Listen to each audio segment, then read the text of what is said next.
महाराष्ट्र में एक परम भक्त हुए श्री पुंडलीक जी। आपने विट्ठलनाथ भगवान को भी खड़ा कर दिया था।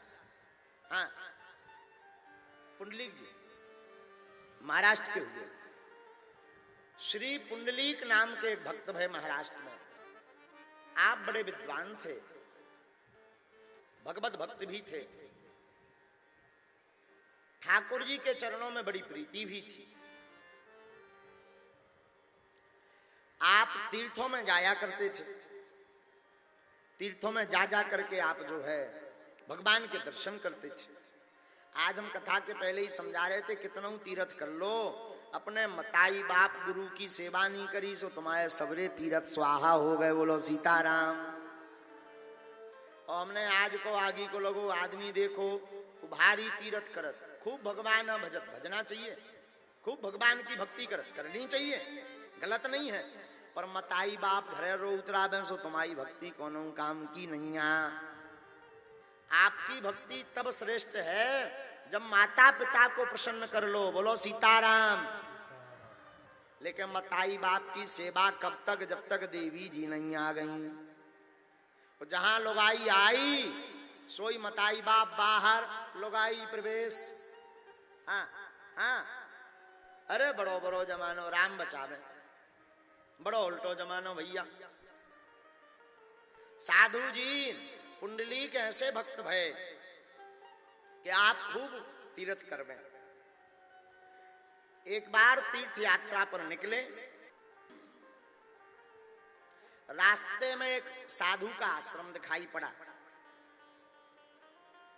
महात्मा तो थे नहीं। महात्मा के आश्रम में स्त्रियों की आवाज सुनाई दी तो पुंडलीक के मन में दोष उत्पन्न हो गया कि साधु के आश्रम में किसी स्त्री की वार्ता, ये कैसा साधु का आश्रम है। तो श्री पुंडलीक जी हकीकत जानने के लिए उस आश्रम के अंदर बिना पूछे प्रवेश कर गए।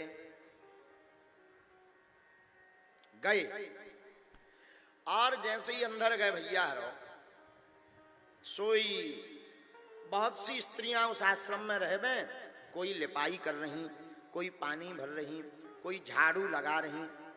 देख करके पुंडलीक जी चौंक गए। उन देवांगनाओं जैसे रूप वाली स्त्रियों को देख करके, सुंदर लावण्यमय मनोहर रूप को देख करके पुंडलीक को लगा कि ये साधारणतया नारियां नहीं है, साधारणतया स्त्रियां नहीं है, साधारणतया किसी की धर्म पत्नियां नहीं है, ये तो बड़ी दिव्य बधूटियां लग रही हैं, दिव्य बहुएं लग रही हैं, ना जाने कौन से लोक से आई हैं। तो पुंडलीक ने पूछा, अरे देवियों आपका परिचय क्या है? तो उन स्त्रियों ने परिचय दिया, हमारा नाम गंगा, किसी ने कहा हमारा नाम जमुना, किसी ने कहा हमारा नाम सरस्वती। तो दो तीन पुरुष भी थे, आप, तो किसी ने कहा हम प्रयागराज, हम काशी।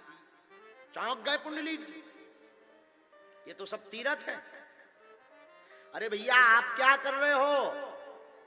बोले ये जो महात्मा हैं ये माता पिता के परम भक्त हैं, इनको माता पिता की सेवा के अलावा कोई टाइम नहीं मिलता, माता पिता की सेवा के अलावा इनके पास कोई समय नहीं होता, और इनका मन तीर्थ घूमने का बहुत रहता। तो ये तीर्थ आ नहीं पाते, तो भगवान की कृपा से हम सब तीर्थ इनको दर्शन देने के लिए इनके घर आते हैं। आहा,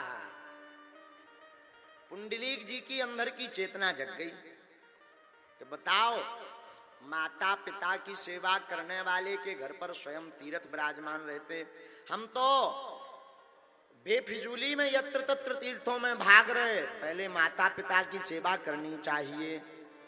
सोई घर लौट आए, फिर नहीं गए तीर्थ। घर आकर के माता पिता की सेवा शुरू की।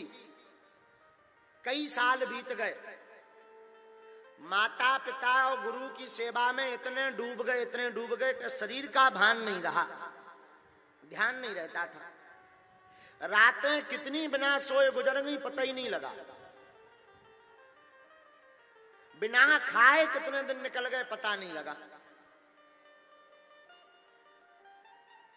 एक दिन साक्षात श्री द्वारकानाथ हमारे ठाकुर जी नंदनंदन, यशोदानंदन, देवकी नंदन, भगवान कृष्णचंद्र कन्हैया मुरलीधर मनोहर धैया और भगवान श्री युगल सरकार द्वारकाधीश प्रभु पुंडलीक के घर पर पहुंच गए।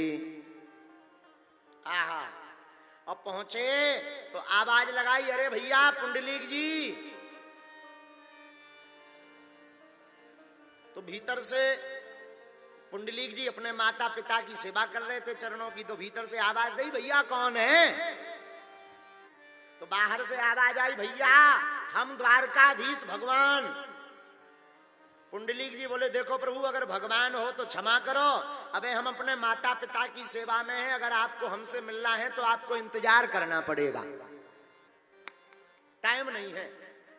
आपके मन में भाव हो कि हमसे मिलना तो रुको।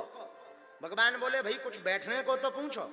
भगवान से बोले, देखो बैठने को हम उठा सकते हैं, पर पिताजी की सेवा में है, अभी हम कुछ उठा के दे भी नहीं सकते, ये ईंट लो, ईंट पर खड़े हो जाओ, जब हम फ्री होंगे तब आपसे मिलकर के चर्चा कर लेंगे। और महाराज उसी ईंट पर हमारे ठाकुर जी इट्ठलनाथ बन करके खड़े हो गए, हाथ ऐसे कमर पर रख लिए और भगवान 3 दिन तक खड़े रहे। जब 3 दिन बाद पुंडलीक को ध्यान आया कि भगवान आए थे, हम मिल नहीं पाए, तब जाकर के चरणों में पुंडलीक ने प्रणाम किया और वही विट्ठलनाथ महाराष्ट्र के ठाकुर श्री विट्ठलनाथ बन गए।